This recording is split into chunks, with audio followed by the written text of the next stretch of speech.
Agmito. 3, 2, 1. What's up, Dagam? What's up, Nurjan?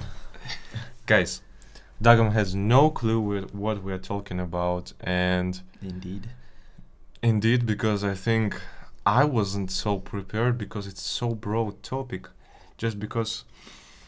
Okay, let me go straight. When people are coming as a person who has their own interests, or let's say as a person who build themselves, I'm starting to really to be nervous, like inside my soul, because I really see that the person actually understand that the topic that we are going to talk about, he's a professional in that topic. So today we're going to talk about different things, Dagam. And first of all, who doesn't know, Dagam is my good friend. He's from Ethiopia, and he's the official ambassador. He's a professional of psychology. He was majoring in psychology. You have graduated Addis Ababa University, right? Yes. Tell me about the university that you graduated. Okay. So the name of the university is Addis Ababa University. It's like one of the leading higher education institutes in Ethiopia, and it used to go by Emperor Haile Selassie University before, because the last king of Ethiopia, Emperor Haile Selassie, had an interest in higher education, introducing higher education to Ethiopia. So he was the one who established the university, and he even gave his palace to be the university. For real? Yes, and moved to another palace. So that's how it started, and it's like a beautiful scenery as well, like because it was a palace before, and now it's a university. But there are like more buildings there, but yeah. I can imagine studying in the palace. That's cool, man. Okay, so basically what I wanted to talk about, and the first one what comes to my mind as Nobel Prize of Prime Minister of Ethiopia. That's I think a huge news for recent news. Yes. Because as it comes as a news, it comes just as scientists or some crazy ladies that don't have any background in the studies, but somehow they got this. And there it comes with the politicians. The only thing that I remember, I'm not so okay with the Nobel Prizes, is Barack Obama had, I think, the Nobel Peace Prize, right? I'm not actually. I don't recall any of those things. Yeah. So tell me about what happened, like how it happened, and like the Prime Minister, right? Of Yes, Prime Minister Dr. Abiy Ahmed is the name. He has been president since, if I'm not mistaken, it's April of 2018. So it's been 1 and something year, 1 and a few months since he been ruled. So it's like a huge news currently in Ethiopia, like all over the world and everything, and people are sharing it and everything. Like a few days ago, I came across an article that said like they were like predicting people who would win the Nobel Prize, and along was like Prime Minister Abiy, and I was like, yeah, maybe. So like the contenders were like, the people who were predicted to win were like most of them ladies. Another prime minister also from, I don't know, one Scandinavian country was also. So I was like, yeah, because usually I see the Nobel Prize being won by ladies. So like I was expecting more of the ladies were gonna win it, but it was for Prime Minister Abiy. What was the topic like? Something about Eritrea, right? Yes, it's for contribution for making peace, the end of the border, no peace, no war thing. Like we had a no peace, no war thing with Eritrea because of border issues and things that arise from the 90s also, because Eritrea got its independence in then 1991, and after that there was some issues arising. Okay, and so we like the countries were not good with each other, no diplomatic relations and other things as well, even though the people are one, like they are basically the same people. Both of them are amazing people. Like the people are called in general Habesha. Eritrean and Ethiopian people are Habesha people, but because of some disputes, there were some problems, and there were no connections for 20 years, 21 years. And since he got elected as prime minister, he was doing a lot of reforms also, like a lot of political prisoners has been let out, and a lot of corrupt government officials went to jail, like reforms or after reforms. But the significant thing was like he made the peace talks with Eritrea, and even though he initiated it, also the Eritrean government and their president Isaias Afwerki accepted it, and they made peace talks first in Saudi Arabia, I think, then like in Dubai. Then the agreement was signed in Asmara, Eritrea, then Ethiopia. Yeah, so this is a huge thing because this has been going on for quite 2 decades. Yeah, it's like viral, man, because every time when I open Twitter recently, it's like either I see some US news or some news about the Ethiopia. I don't know why. I was like, I'm not even liking those tweets, but it comes like oh yeah, it went viral because man, it's amazing. And like, have you seen the video recently? It's also going viral. Like the Denmark, I think it was a prime minister or whatever. She's also a lady from the Denmark. She started to. So basically, it was a document of was it purchasing of a ministry of agriculture? So it was. I remember it was a document about purchase. So whatever. She was reading that this, like the ministry or whatever, the company, they bought some animals from the zoo, and those animals were camels. Okay. And she said that they also had to buy. She used the word had. They had to buy the giraffe that was nearby one of the camels. So they got friend with each other. The camel and giraffe. Can you imagine? They got friends. And she was talking this official document in front of like 100 of ministers. And she was like, so also we had to buy the giraffe. And it's like the whole ministry is like laughing out loud. It was so I would like to see that video. Yeah, I'll share this video later with you. Yeah, but man, it's really cool. Like through whole Ethiopian society and here, especially in China. Like I almost told everyone about this news, and like I mean those who I know, the people from Ethiopia. It's the reaction, the proud, the respect, and whenever you say some good news, you see some people. Yeah, people take some pride in. Yeah, some pride. Yeah. It's like some of the news are actually good, but when you say to the person, they're like, there are some like underwater stones that you'd better not to know.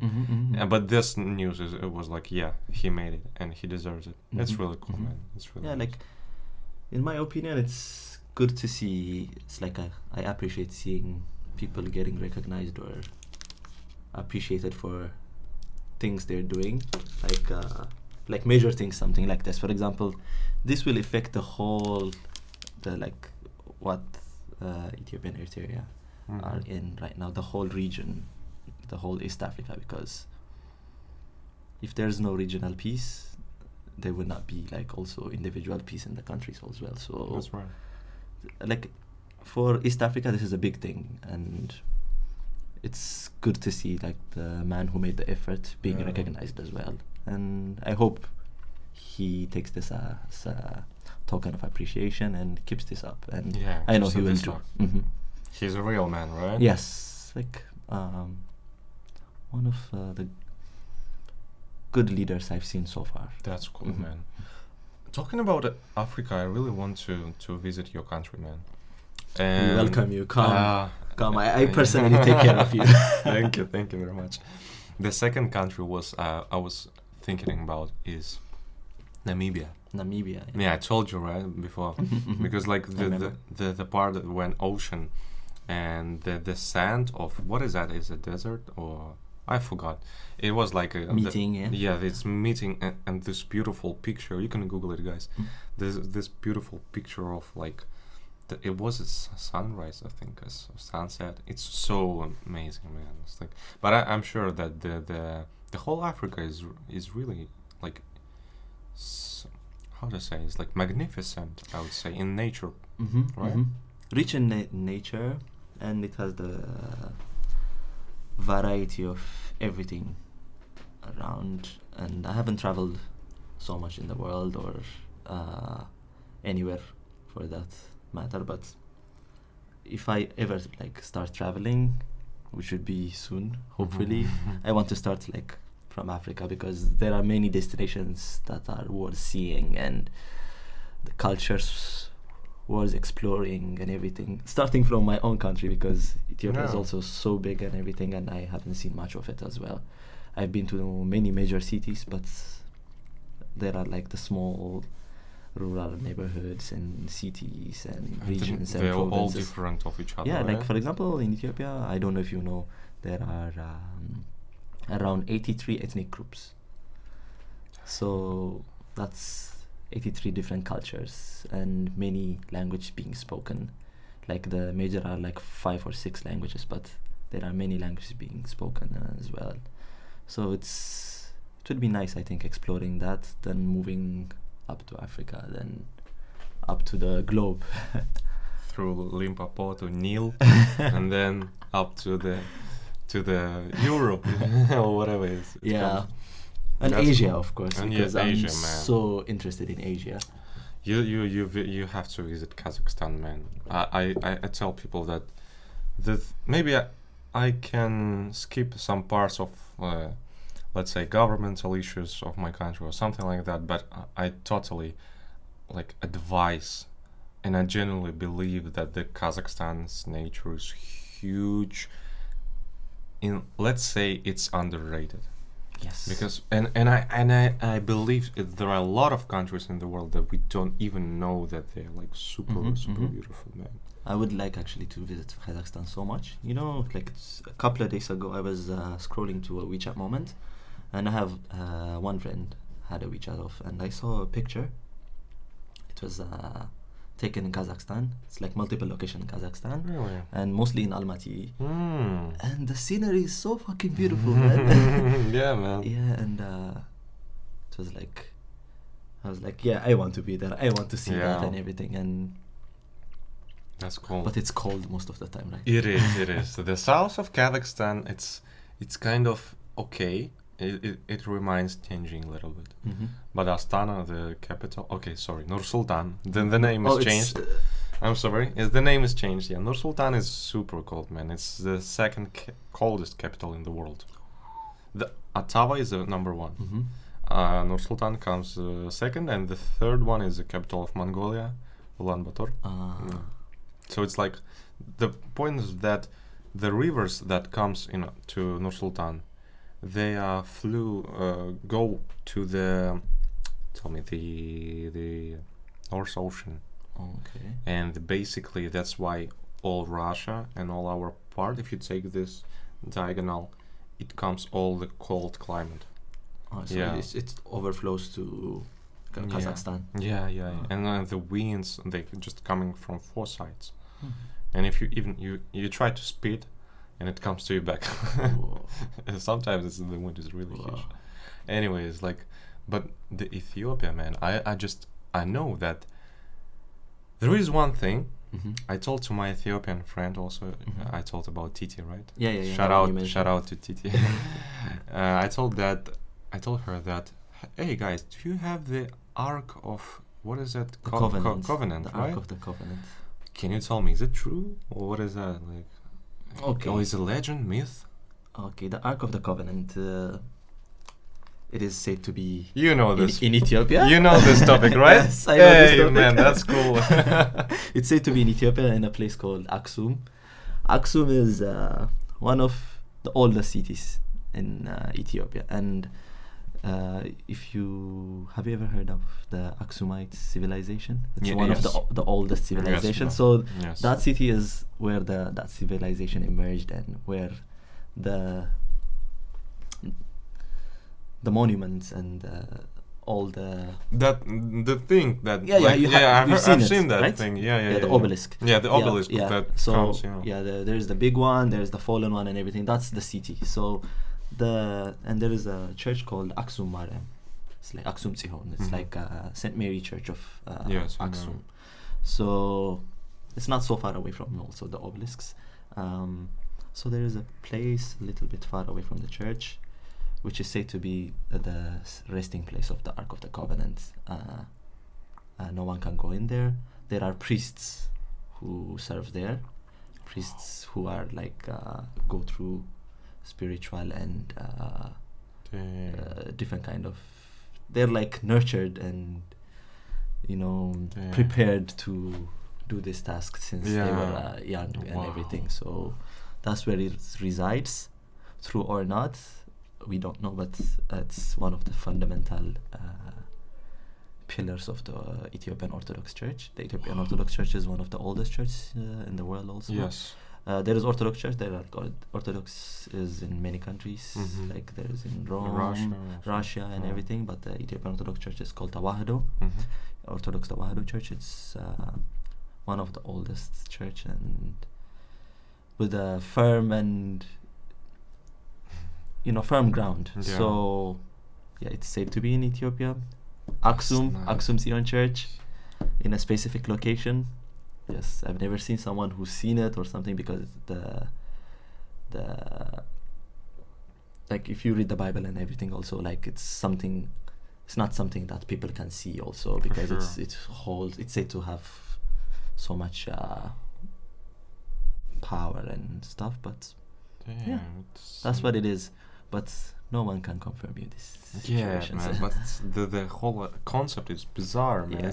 The idea that comes with this legend, let's say, man, when I heard it first, it was like, holy shit, really? Are you kidding me? I actually had the opportunity to visit that city, but I was very young, so I would really like it if I can go again and see. Yeah, man. Send me some pictures. I'll go with you. Yeah. So that's that. And speaking about some, like, let's say, saint places, there is one place in Kazakhstan. My father and my brother, they were there. So basically it's nearby Almaty.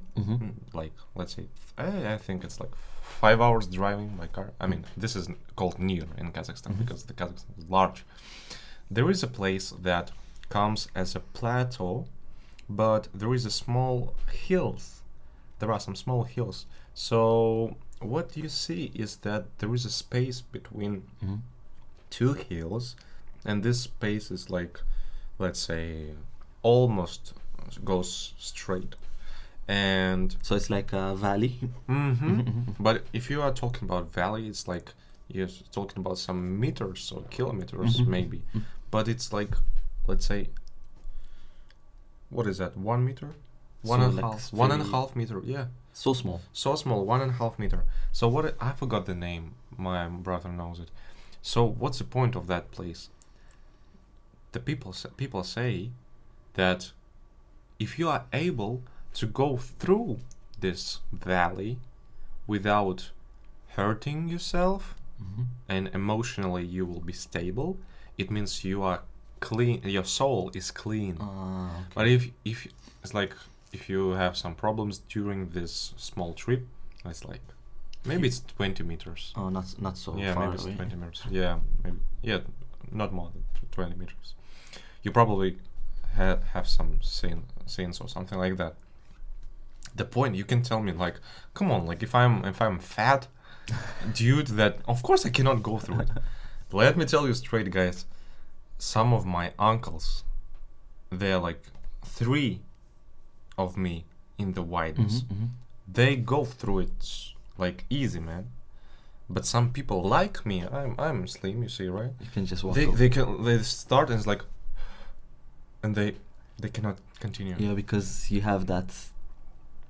Maybe like before you start going in there, like how it goes and what it means and everything. Maybe you get some anxiety before you go in and be like, you be scared. Yeah, it's like, and that's why the whole like grandparents and all the ladies, they say like, if the person cannot allow himself to go through that direction, he probably got some sins in his soul, and he probably got to clean himself. Let's say like that.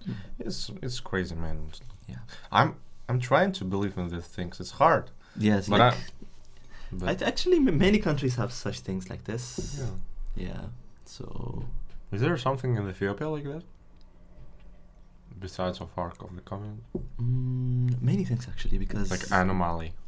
there's like at the moment I cannot recall many things, but there are like many things Wow. that goes something like I this, can and imagine also and also it's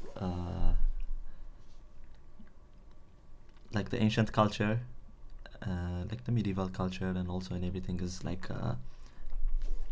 around based on Christianity and most religions.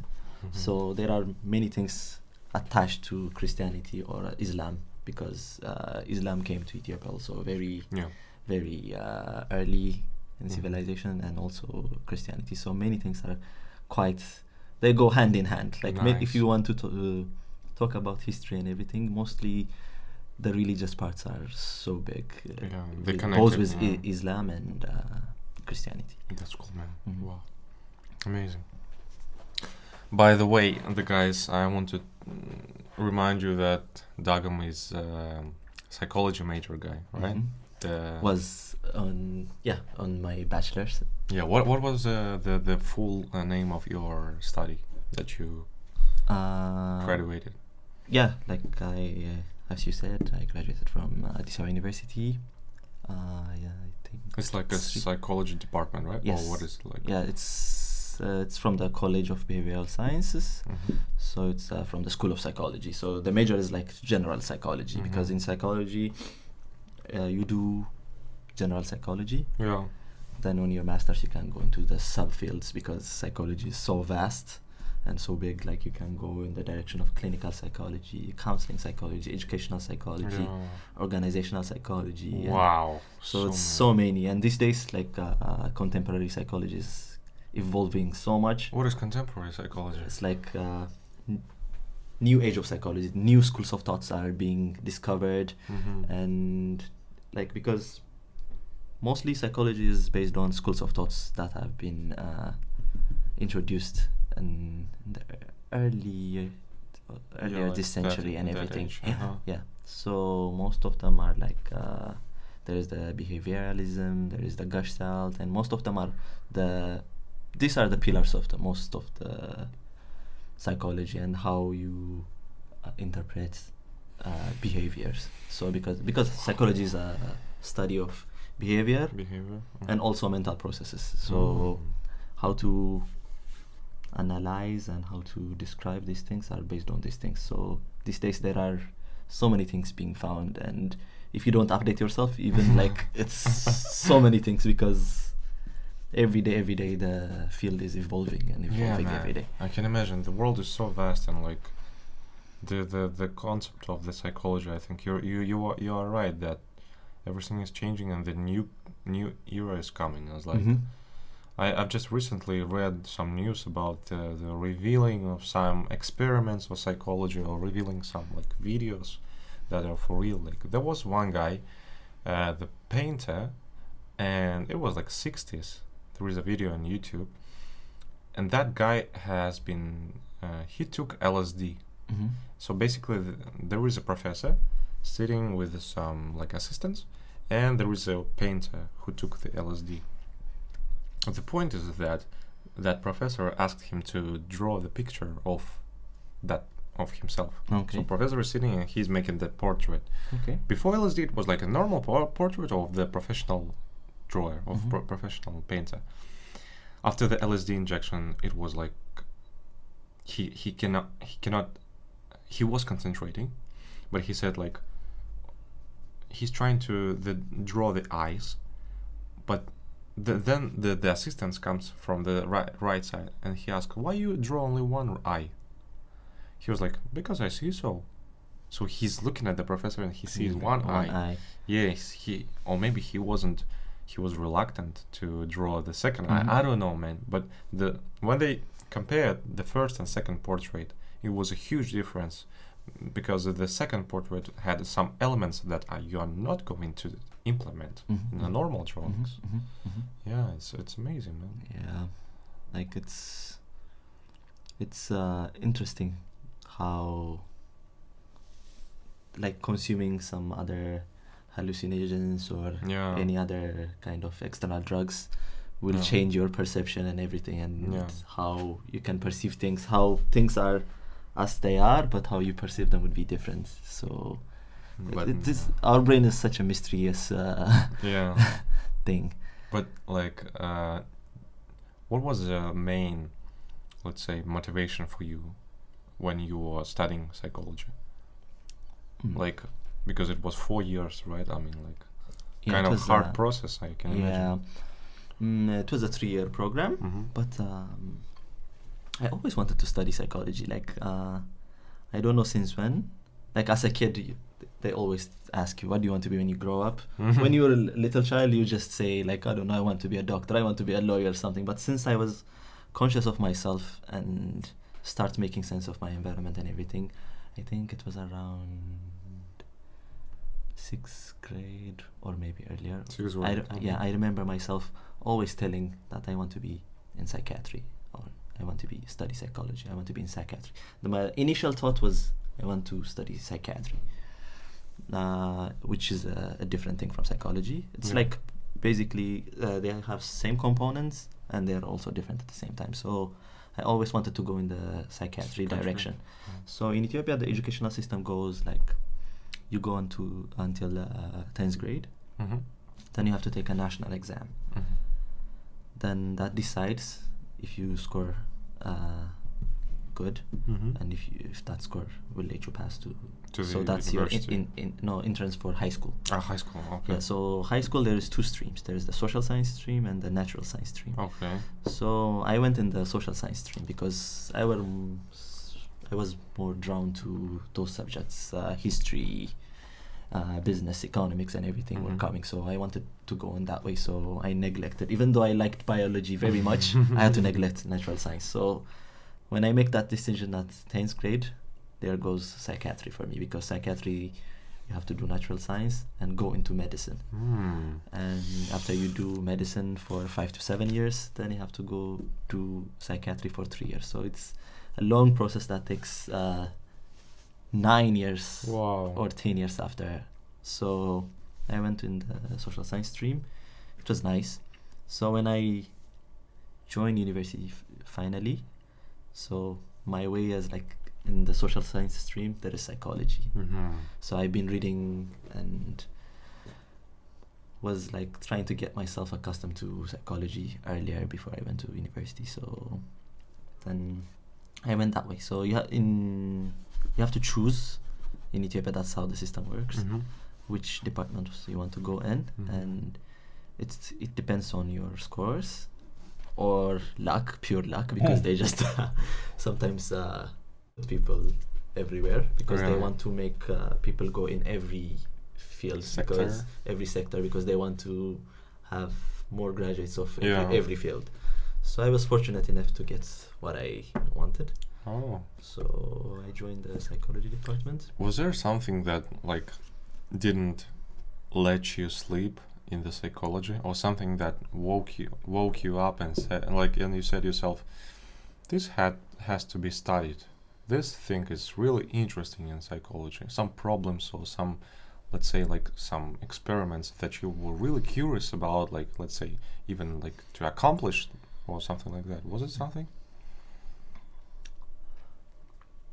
Here's the thing, when you come to psychology, like you will, like, for me, I usually say when I talk to anyone or a friend or even someone I met new about psychology, I always talk about the usefulness of it.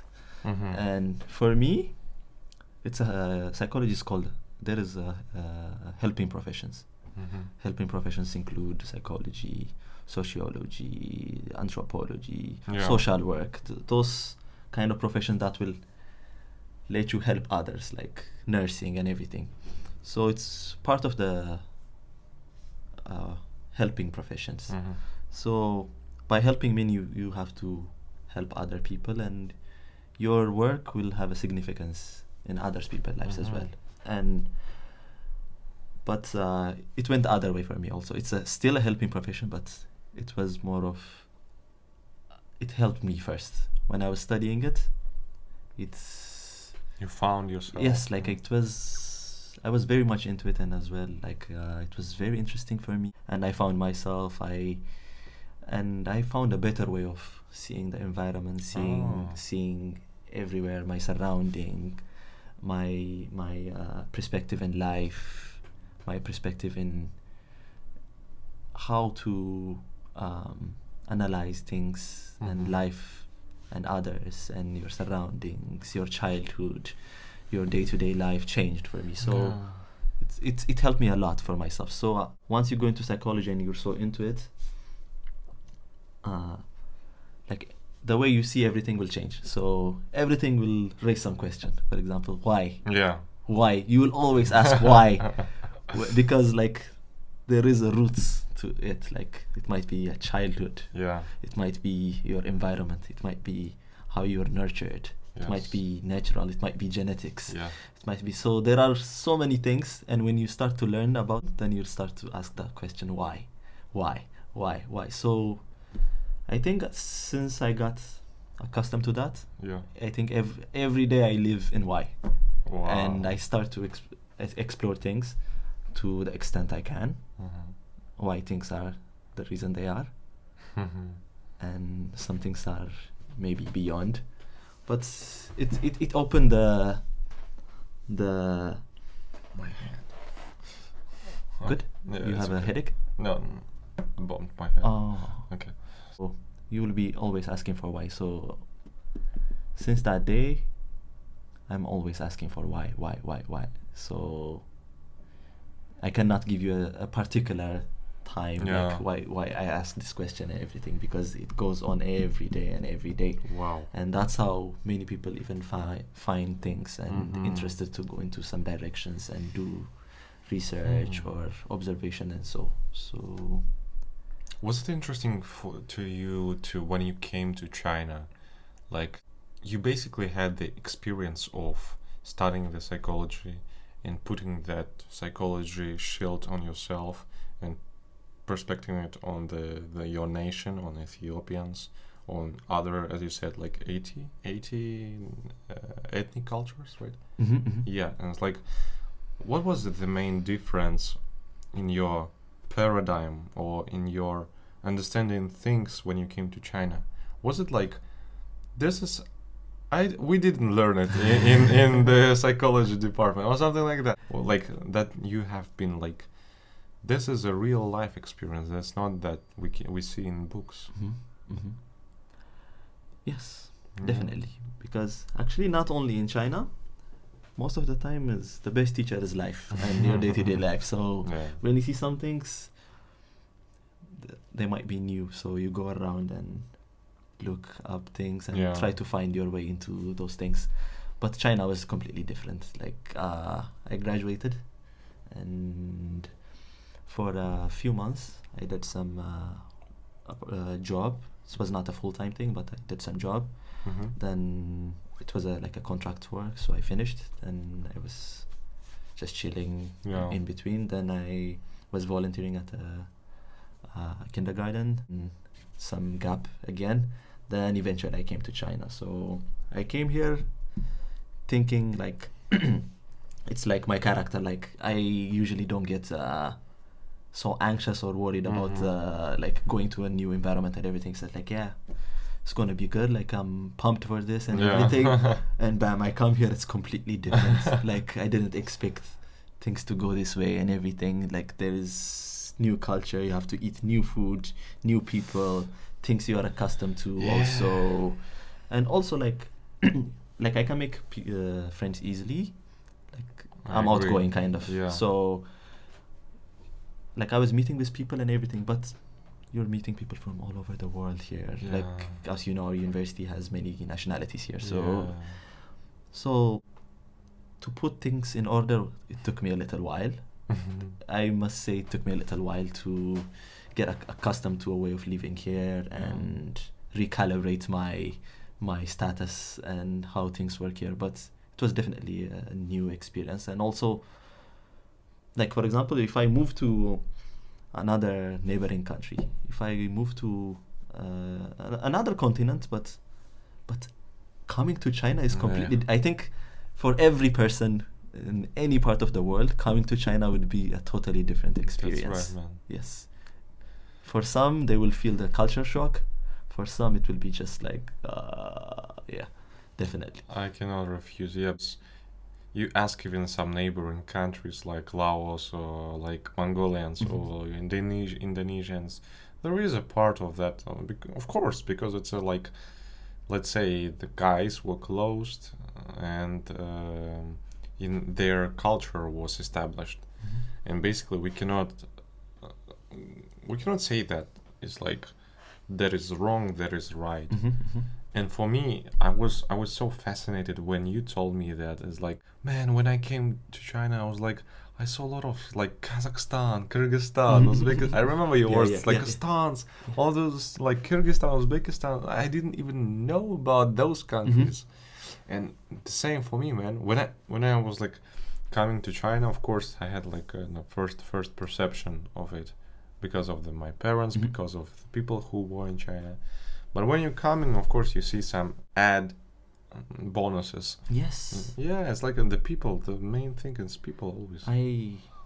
It exposes you to many things. Actually, I even found out there was a country I didn't know in the world. Like, what was that? Like one island was called Tonga. Ah, Tonga. Tonga. Yeah. I didn't know a country called Tonga. There is Tonga, yeah. Existed. Like I met it. There is a Tonga. How to call a Tongese person? I don't know. Really? A person from Tonga, and I was like, I'm from Tonga. It's like, there is a guy from Tonga? Yes, there is a guy. No way. Yeah. Come on, really? Not in a university, but I met in TNG. For real? Yes, I met two people from Tonga, actually. They were brothers and sisters. Shit, man. And I was like, wow. Then I was like, yeah, man. For me to not know such a country existed in this world was shame. So I was like, yeah, I have to know. Man, but it was kind of revealing the help yourself. It's okay. It's the middle of podcast. Just Спасибо. Пожалуйста, yeah. It was a kind of revealing of secrets for me. I mean, in national plan. I was like coming and I see Djibouti, I see Somali, I see what was that? Mali. I see Ethiopia, and I was like, how can all those people? What is that? How can all those people come into one place and like exchange their ideas, exchange their minds? It's like, actually, I see some, let's say, similarity between Ethiopians and Kazakhs. I would say we look similar in the cultural way. I don't know why it's so, but I see from all the countries that I know for now, I mean, out of Russia, Kazakhstan, Uzbekistan, Ukraine, the Ethiopians are more closer to Kazakhs. I don't know why, man. Maybe I'm more Ethiopian. Yeah. Like maybe you're some cultural traits that you can identify with. Like it happens a lot, actually. Like you can see, like we're completely in the different parts of the world and completely different people, but you see some of your day-to-day things, things you do in your country and everything, and you can identify yourself with. And that's the thing I love about being in China. Apart from like the studying and everything, the most important thing for me while I was here is like getting exposed to new cultures, knowing new people, and mostly getting out of my comfort zone. Comfort zone, man. Yeah, because we as human beings, we love our comfort zone so much, and we just border ourselves. And once we like something and know things work for us, we just don't want to explore outside. And and good things doesn't come from being in your comfort zone. And that's one of the huge lessons I got from being in China. And we shall see what's coming, because I still have 6 more months here. Yeah, man. The comfort zone is really huge topic, because it's like the way how people rely on the situation in country, or the way how people rely on atmosphere that is like existing in your living space. They just put everything, they risk, and they don't do anything. The way how I describe why I use the word risk, because they're using it for the comfort zone. And I have a lot of people, man. They don't want to accept this reality. They're living in their zone, in their shield, and it's like there is no other opinion. You cannot reach me, and I'm not going to go out anywhere. And I refuse to accept your truth, your vision, your culture. And it's like, man, how are you going to live in this world? It's crazy, man. It's like the China is exposing people, because I think that the way how everything is different in this country, that what makes us being exposed. Because like everyone is put it to this soup of like a Chinese culture or something like that. And when different nationalities come together and say, hey man, we have to stay together, we have to understand each other, we have to be more closer, to trying to find the language between us, trying to find some beauty in us. That's the way I love how the person think, if he thinks so. But it's easy, man, to get lost here also as well. There are some people that are already lost it, and I hope they will find their way, but I'm not gonna be a narrator or something for them. But it's really hard. Yeah, the journey people go here is so different,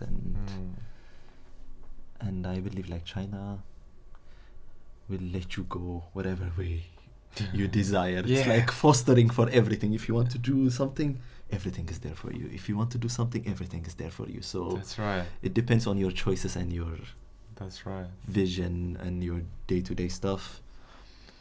Otherwise, because everything is here and everything is provided, so it's easier for people to go in some directions. Are you Bob Marley? Are you Bob Marley? Yes. I have tons of questions in my comments in YouTube. They asked me to invite the Bob Marley. So, Bob Marley. Yeah, so I did it. You can invite his the projection, 3D projection. His ancestors, not ancestors. No. Is there ancestors son? are like of course he has. Son, right? Yeah, the Marleys is a big family right now. Like the kids have. I think in music also there is 3rd generation Marleys these days. Whoa, they're musicians? Yes, musicians. Most of them. Yeah. Most of them are musicians. I didn't know. Most of them are musicians doing big things actually. Wow. Very big things. I would love to listen to their music now. Yeah, I can share you some. Like even like the 3rd generation Marleys, some of them are. Sounds good. Really good. Really? Wow. So you're not Bob Marley? Me, I'm Dagmawi. Sorry for not being. What's your name? What does your name mean? My full name is Dagmawi Mekbib. Dagmawi means like literal translation. When you just translate it, just literal. It means again, like again. Second. Dima. Like Dima. But the meaning is like Dagmawi is a term they used. For example, let's say in France. Okay. There is a king called King. Like Arthur or something. If another king comes with the name Arthur, they will name him King Arthur II. Yeah. So my name is Dagmawi because they use this for kings. There was like a king called Menelik, and the second Menelik is like also Dagmawi Menelik. It means the second. Menelik. So Dagmawi means the second. Oh, so how to say two in Amharic? Hulet. Oh, so it's different. It's like there is a word called Dagami. It means again. Dagami. So they changed it into Dagmawi. My father gave me this name because I looked like him as a child, and he wanted to repeat himself. And that's cool, man. So he just That's named really me nice. Dagmawi, yeah. And he actually succeeded in creating himself again because I have most of his traits. Real. I have more behavioral patterns of my father. That's nice. Okay. How old is he?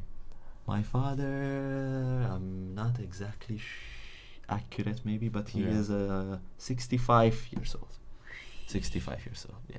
That's a half of life. It's okay. Yes. Another half. More than a half. A little bit, yeah. These days the life expectancy is like yeah. quite low. So Yeah, we're talking about. Yeah, you're right actually. Who doesn't know actually? I have an Ethiopian name. Yeah. yeah. I gave Nurjan an Ethiopian The name. Ethiopian name. Yeah, man. It's like. How to say it? Like you can pronounce it. Yachiot Brachan. Yeah. Am I correct? Yes. Yahiwat Brhan. Yachiot Brachan. Yes. Nurjan, yeah. Basically, the Nur means light and Jan means soul. So, yeah, I was talking with Dag and was like, we need an Ethiopian name for me. Yahiwat Brhan. Yachiot Brachan. Sounds good. Yes. Really? Yahiwat Brhan. That's cool, man. Like if you tell an Ethiopian person like my name is Yahiwat Brhan, he'll be like, oh, interesting name. Like what a sophisticated name. Who named you and everything? Dagmawi named me. I was like, oh, the second again. Okay, got you. Yeah. That's cool, man. I would love to visit Ethiopia. I'm thinking about like the Africa recent weeks, because I was so pumped after Laos and Cambodia. Yeah, Look. You still have the burns. Man, the it's crazy. Sunburns, right? Look, all the stuff it comes to the skin. Like you were not putting sunscreen on? Yeah, I forgot about this, and it's equator. And I'm right in the middle of the sun. It's like 12 o'clock, and I'm sitting near the pool, drinking my watermelon smoothie. And I was like, damn, life is good. I just finished watching The Joker. It was super nice movie. And I was like, I have to order ice cream. So I'm ordering ice cream, coming to the pool, sitting with the ice cream and smoothie.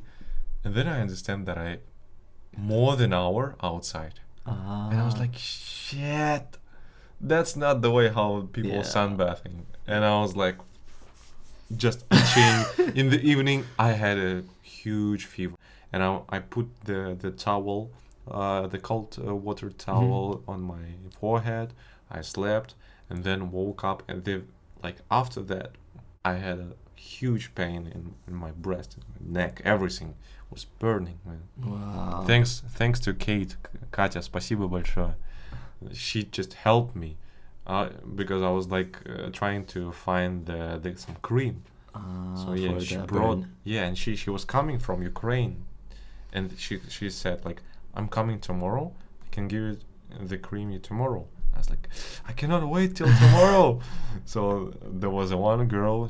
She came to the Katya's house. She took that cream, we met, and I took that cream. Man, it's amazing now.